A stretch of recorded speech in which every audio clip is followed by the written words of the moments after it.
It was the weirdest date of my life.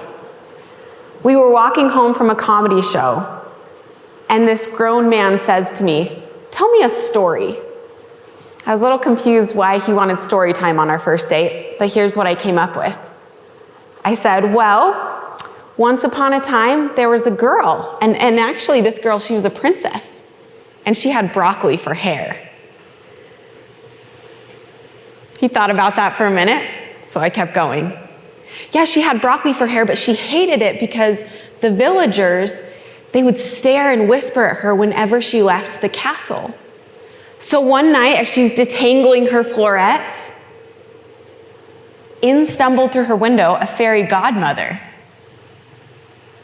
Yeah, see, there was a fairy godmother. And she said, "Broccoli Punzel, I've heard you crying at night, and I know you're sad, and your happiness, it matters to me. I want you to know that I'm here for you, that I see you. And if you want to change your hair, I have the power to do that. With my magical wand, we can give you hair with any color and texture of your choice." But then the fairy godmother went on and she showed her a different way, a different path that the princess could take, and that would eventually help her to understand that what makes her different, her broccoli hair, makes her powerful. Well, my date thought this story was so good that he gave me a lot of confidence, and I decided, hey, let's kill two birds with one stone, and I submitted the story for my children's literature assignment. Just before I was about to turn it in, I realized, oh shoot, I need illustrations, and that is not a line in heaven that I stood in. And so I went online and I did whatever any resourceful college student would do, and I found some high quality clip art. I found something that looked like broccoli, and I pasted it on all the pages, and I turned it in, stapled it, turned in my masterpiece. And a few weeks later, I got it back, and it had an A-, and I thought, what? That was A+ quality work. Well, my date, he had now become a dear friend, and he came over to my apartment, and I said, look, they just gave me an A-. And he starts leafing through the book, the pages, the clip art. And he looks at me and he says, I think I know why you got an A-. I said, why? He said, because that's that green leafy vegetable you got off online. That's not broccoli. That's a marijuana leaf. Now, perhaps the craziest part of the story is that I actually married the guy. And later on, as our marriage went on, he continued to be obsessed with this story. He's always believed in it. And I actually took it and I've used it in front of many audiences, adults, children, and even businesses, to teach them about how what makes you different makes you powerful. It's interesting that after talking to thousands of people, and now having this book being published in just a few months here, that it took me so long to realize that this story actually had very little to do with royalty or even broccoli. This was actually a story about me and about the fairy godmother I could have really, really used as a kid. Maybe it's a story about you too. You see, as a child, I grew up in a home where mental illness was very prevalent. Our lives sort of revolved around it. And while I could have really used a fairy godmother, there wasn't one. And in fact, I often tried to be that fairy godmother, to wave my wand and help my family be happy.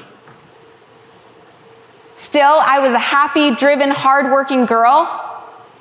And when I left that home, I was sure I would never say or hear the words anxiety, depression, or suicide again. And then I was 21 years old, and I experienced my first panic attack. And after watching what I did growing up, I knew that my life was over. I remember one day in particular, during this 6-year process of being on and off medication, in and out of therapy, trying to defeat this monster, that I was in my bathroom. I had shut the door and I had the bathroom fan on so that my kids couldn't hear me crying. They were 2 and 6 months old at the time. And I was laying on the dirty tile floor. because you don't clean your bathrooms when you're that depressed. And I realized there was no fairy godmother coming, but I just wanted one to stumble in through the window and tell me what to do. And so I peeled myself off the ground, and I went into the living room. My kids were sitting, my cute little fat baby with her thighs stuffed in a bumbo, and my son shaking toys in front of her face. And I started talking to my 6-year-old son and saying to him these happy things in this higher, happy voice. And at the same time, I'm having these circulating thoughts of self-harm. And I knew in that moment that I had to change something, that I would never say out loud the things that I was thinking and call it truth to him. You see, as I go and I talk to teenagers, always there's a line of them, and they're coming up to me afterwards, and they're hugging me, and I'm telling them the same things like, you're enough, you matter, you are special. Because every kid needs a fairy godmother. And when the adults around them are thriving, the kids thrive. It's interesting, I recently was talking to a group of internal auditors. You wouldn't believe it, but that's a fun group. And as I was talking to these auditors, I asked them, what do you need to hear on a bad day? You are enough, they tell me. You are important, you are special. So while I usually share a lot more tools with different groups, with different companies, with parents and teachers, these adults that have consistent time on their hands to help these kids, I'm going to share just one today with you in the interest of time, and that's this. Talk to yourself and about yourself the way you would talk to them. When my little girl walks into my room and she happens to see my bare stomach and she says, Mom, what are those weird white lines on your tummy? I have the opportunity to say, oh man, just wait till you have kids and they destroy your body. Or I can say, oh baby, this is where you grew. These lines, that's how my body stretched to hold you in there. Isn't that incredible? When I talk about myself with gratitude and with love, I am giving her silent permission to do the same. And when I talk about myself negatively, I am giving her permission to do the same. When adults thrive, kids thrive. Every kid needs a fairy godmother. I received a message from a teacher in Texas who had recently read my book, I See You. And she told me the story of how she read the book and she felt so motivated to see the kids in her class, this teacher in Texas. And she thought of a boy and she said, you know, he sits there and he's someone that I easily forget. And so she did something about it. She decided she was going to write him a note. She wrote him a note and she left it on his desk. Well, the next day she came and the note, she saw it on the ground and she felt discouraged, like, did I read the book wrong? Did I do something wrong? Later that day, she got an email from this student. This is what this high school student said. He said, Dear Mrs. Bradford, I'm so sorry, but I think I left the note that you gave me in class. And I'm so sorry, but is there any way you could write it again for me? Preferably in the size of my phone case so I can just keep it with me always. I just want to keep it on me always to remember what you said. Every kid needs a fairy godmother. And when adults thrive, kids thrive. See, that's what's interesting about this story.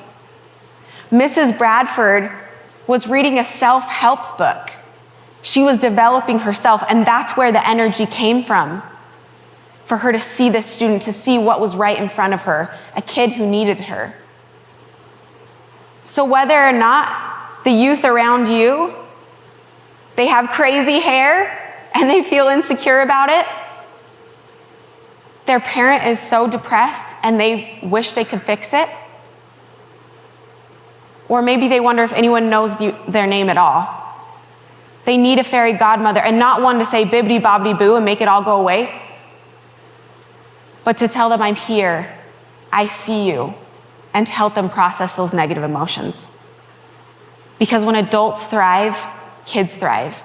And every kid needs a fairy godmother. Thank you.